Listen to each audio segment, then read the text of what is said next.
नाज़रीन, इसराइल और ईरान की जंग जो है वो तेज़ी से नई शक्ल बदल रही है और इसमें बिल्कुल वाज़े तौर पे नज़र आ रहा है कि अगर जंग लंबी हुई तो इसराइल का कितना नुकसान होगा और ईरान का कितना नुकसान होगा। लेकिन मगरब जो है G7 ग्रुप ख़ास तौर पे वो इसराइल के साथ जा खड़ा हुआ है और जर्मनी की तरफ से कहा गया है कि ईरान का मुस्तकबिल जो है गैर यकीनी है। एक तो इस पे बात करेंगे, लेकिन अक़वाम मुत्तहिदा है जो है मुकम्मल तौर पे एक नाकाम और फेल इदारे के तौर पे सामने आया, चूँकि जिस अक़वाम मुत्तहिदा ने ये सब कुछ रुकवाना था वो कहीं पे आपको नज़र नहीं आता। लेकिन नाज़रीन, इसराइल जो है वो उसके ऊपर इस वक्त घबराहट तारी है और इसराइल अमेरिका को मजबूर कर रहा है कि वो फौरी तौर पे बमों की माँ इस्तेमाल करे, चूँकि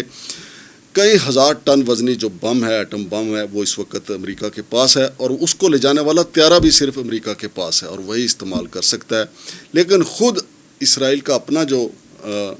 रकबा है वो इतना है कि इसराइल का एक एटम बम जो है वो उसको मुकम्मल तौर पे तबाह कर देगा। और जो आलमी रिपोर्टें जो हैं, इंटेलिजेंस रिपोर्टें जो बता रही हैं कि जंग अगर लंबी हुई तो इसराइल का कबाड़ा हो जाएगा। कि आपने देखा नेतन्याहू की तस्वीर पूरी दुनिया देख रही है कि वो घबराए हुए भी हैं और आयरन डोम की नाकामी ने तो उनको बिल्कुल जो है वो सटपटा के रख दिया है। चूँकि इसराइल को यकीन था कि आयरन डोम की मौजूदगी में उनके ऊपर मिसाइल अटैक नहीं होगा, लेकिन ईरान ने जिस प्लानिंग के साथ हमले किया, ईरान ने जो पहली लेयर छोड़ी तो उनके जो मिसाइल जो हैं, उनके जो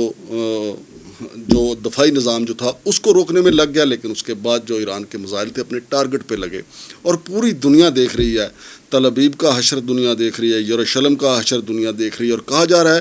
कि तल अबीब एक जो टाउन है, याम टाउन इसराइल का, उसको तामीर करने में अब 5 साल लगेंगे।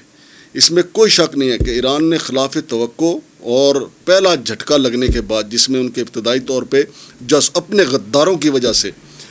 अपने जर्नैल और अपने एटमी साइंसदान जो हैं वो शहीद हो गए थे, लेकिन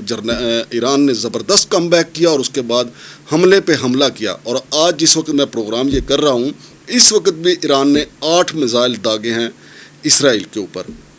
लेकिन दूसरी तरफ नाज़रीन देखें कि इसराइल, अब चूँकि इसराइल को भी पता चल गया कि ये जंग अगर लंबी हुई तो वो मारा जाएगा, क्योंकि वो मज़ीद बर्दाश्त नहीं कर सकता, उसके पास खुराक की कमी हो जाएगी, उसके लोग ज़्यादा देर बंकरों में नहीं गुजारा कर सकते। और फिर अब जो मिसाइल हैं वो बंकरों के ऊपर भी गिर रहे हैं, उनके पास इतना रकबा नहीं है, वो जिधर जाएंगे आगे से उनको लोग मारेंगे, क्योंकि गज़ा की तरफ जाएंगे वो भी ज़ख्मी शेर हैं, अगर यमन की तरफ जाएंगे वहाँ पे हौसी जो है वो भी उनकी टुकाई कर रहे हैं, वो भी मिसाइल उनके ऊपर दाग रहे हैं। इसलिए नेतन्याहू जो है बार बार अमेरिका को मजबूर कर रहा है कि वो बमों की माँ जो है वो फौरी तौर पे इस्तेमाल करे।